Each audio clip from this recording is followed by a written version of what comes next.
Hello, fourth graders. Today we are on our third day of practicing inferencing.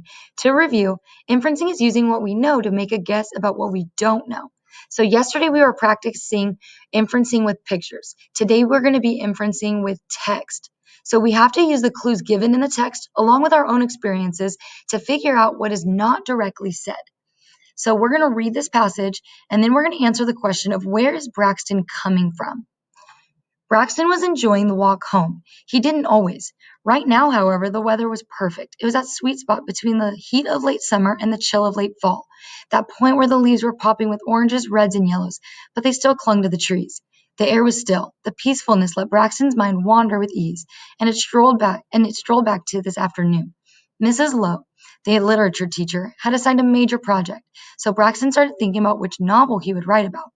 Braxton arrived home, burst through the front door, and hollered for his mother. He pulled a permission slip out of his book bag from the pages of a textbook where he'd put it for safekeeping. He tossed his book bag on the sofa and hollered, "Mom!" for a second time. Again, there was no answer. He took the permission slip from room to room, but the house was empty. Finally, he went down the basement stairs and found exactly what he was hoping not to find. A time portal had opened. Apparently, his mother hadn't been able to resist stepping through it.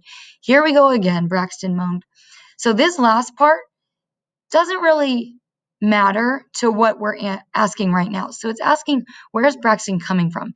That's about where he's going next. So we're going to come back up to the top. Now the part where it talks about the weather being that sweet spot between the heat of late summer and the chill of late fall. Looking at the time frame, that might be a big clue to where he's coming from. The next clue that I'm going to look at was Mrs. Lowe, his literature teacher. So looking at, they're talking about his teacher, that might be another clue. And she had assigned him a major project.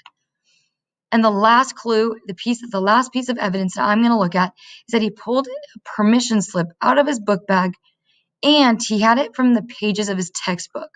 So all three of those clues are hinting that he's at the beginning of the school year, so he definitely came from school. Now you're going to go practice with your teacher. Good luck.